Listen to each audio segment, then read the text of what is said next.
आज के वीडियो में हम आपको CGST, SGST और IGST में अंतर बताएंगे और GST की जो रेट है कि वो वस्तुओं पर क्या है और वो सर्विसेज पर क्या है और गुड्स पर क्या है, उनके बारे में आप बात करेंगे। तो सबसे पहले CGST, SGST और IGST में क्या क्या अंतर होता है वो मैं आपको बता रहा हूँ। यहाँ पर CGST किसके द्वारा लगाया जाता है? CGST केंद्र सरकार के द्वारा लगाया जाएगा, SGST राज्य सरकार के द्वारा लगाया जाएगा और IGST केंद्र और राज्य दोनों के द्वारा लगाया जा सकता है, लेकिन उसका कलेक्शन जो होता है वो केवल केंद्र करता है, अर्थात उसका राज्य कलेक्शन नहीं कर सकता, केवल लगा सकता है, लेकिन जो इसका संग्रह है, जो इसका कलेक्शन है वो केवल केंद्र ही करेगा, सेंटर ही करेगा।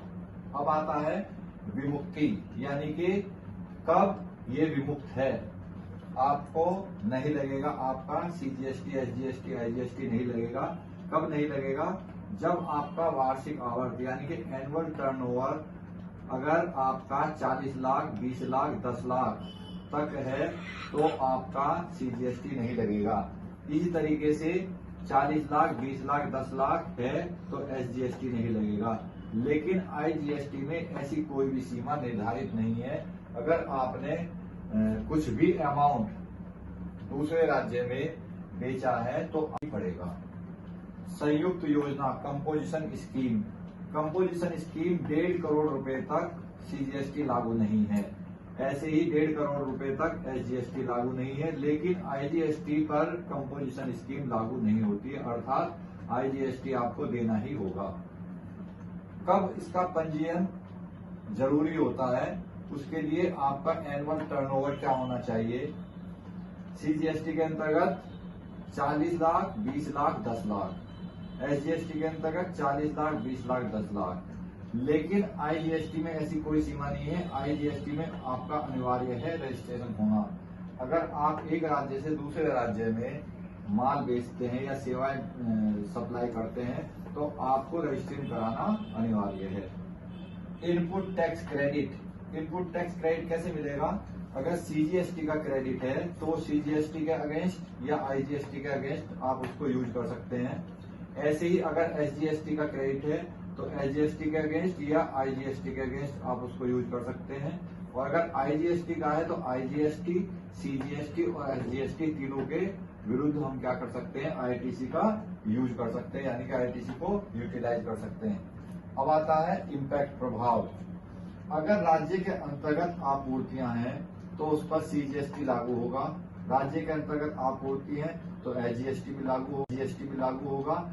लेकिन अगर अंतर राज्य आपूर्ति है, एक राज्य से दूसरे राज्य में आप माल बेच रहे हैं या सेवाएं सप्लाई कर रहे हैं तो फिर IGST लागू होगा। अब ये जो 40 लाख, 20 लाख और 10 लाख की लिमिट है, ये किन के लिए है ये मैं आपको बताता हूँ। देखिए, मिजोरम, मणिपुर, नागालैंड और त्रिपुरा, इन चारों के लिए 10 लाख की सीमा है। अर्थात अगर आप 10 लाख तक, 10 लाख से ऊपर आपका वार्षिक आवर्त नहीं है, एनुअल टर्नओवर 10 लाख तक है, तो आपको ना पंजीयन कराने की आवश्यकता है और ना ही आपके ऊपर GST लागू होगा। यदि मेघालय, पुडुचेरी, सिक्किम, उत्तराखंड, तेलंगाना और अरुणाचल प्रदेश है तो उसमें आपका 20 लाख रुपए तक का वार्षिक आवर्त होना चाहिए, यानी कि एनुअल टर्नओवर आपका कितना होना चाहिए? 20 लाख रुपए। अगर 20 लाख तक है तो आपको ना CGST देना है ना ही आपको रजिस्ट्रेशन कराना है। बाकी सभी राज्यों के लिए जो सीमा है वो 40 लाख है, इसलिए यहाँ पर ये लिखा गया है 40 लाख / 20 लाख / 10 लाख। अर्थात आपका राज्य जिस श्रेणी में होगा उसी श्रेणी में आपको टर्नओवर कैलकुलेट करना है कि आपका टर्नओवर क्या है। अब हम बात करते हैं GST की रेट्स की, कि वस्तुओं पर क्या है GST की रेट और सर्विसेज पर क्या है GST की रेट। वस्तुओं पर, गुड्स पर जो GST की रेट है 0%, फिर उसके बाद 6%, ये छोटे करदाताओं के लिए है, इसके बाद 12%, इसके बाद 18% और फिर 28%। ये मैक्सिमम GST की रेट है जो गुड्स पर लगाई जाती है। अब आए हम सर्विसों पर। सर्विसेज में क्या क्या होगा? 0%, 5%, 6% छोटे करदाता के लिए, फिर 12%, फिर 18%, फिर उसके बाद 28%। तो ये हमारी सर्विसेज की रेट्स हैं। अब मैं आपको अगले अगली वीडियो में मैं आपको दूसरा चैप्टर बताऊंगा, क्योंकि ये आपका इंट्रोडक्शन ऑफ जीएसटी कंप्लीट हो गया है। तो दूसरी वीडियो में मैं आपको अगला चैप्टर बताऊंगा। अब यदि आपको मेरी वीडियो अच्छी लगी है तो आप उसको शेयर करें, लाइक करें और सब्सक्राइब करें। Thank you.